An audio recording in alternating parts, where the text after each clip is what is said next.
rose to this highest office in interesting, complex ways. Yes. I mean, one of the things I'm troubled by, maybe you can speak to, is why we're so negative towards presidential candidates and presidents.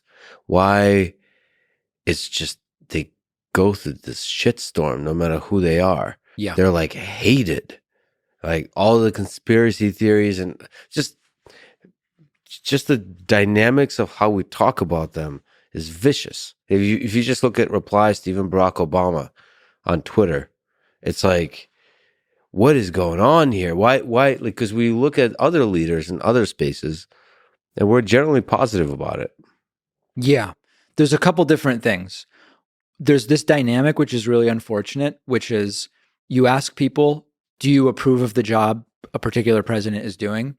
And very often, if at any point while they were in office, they did something you don't like, people will say, I don't approve. Mm-hmm. And so by its nature, what that means is just like the longer you're in office, the lower your approval rating is going to be. And very often that's the way it works. I mean, there's major events like 9/11 spiked George W. Bush's approval to an incredible level. Then it came back down with the Iraq War. But there's this unfortunate thing that when people are just asked, you think Biden's doing a good job?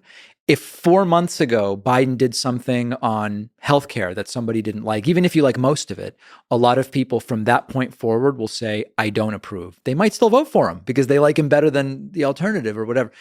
It's just the dynamic of politics. And I agree, it's very Does it have to be that way, you think? I don't think it has to be that way, but to unwind it, so many things would have to change.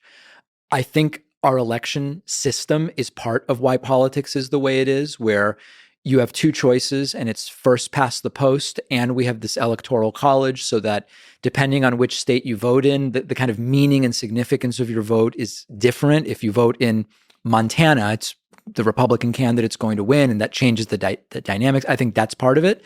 I think that at a personal level, I've experienced this in my life a lot. We've become, and by we, I mean people in the United States to some degree who talk about this stuff, we've become uncomfortable when there is disagreement, and it bleeds over into now we can't have a normal interpersonal relationship anymore. I'm from Argentina, and in Argentina, it's really common, even in my family, there are incredibly heated political debates at the start, the middle, the end of some kind of gathering. But then everybody just goes back to like, okay, we disagree on some things, but that's okay.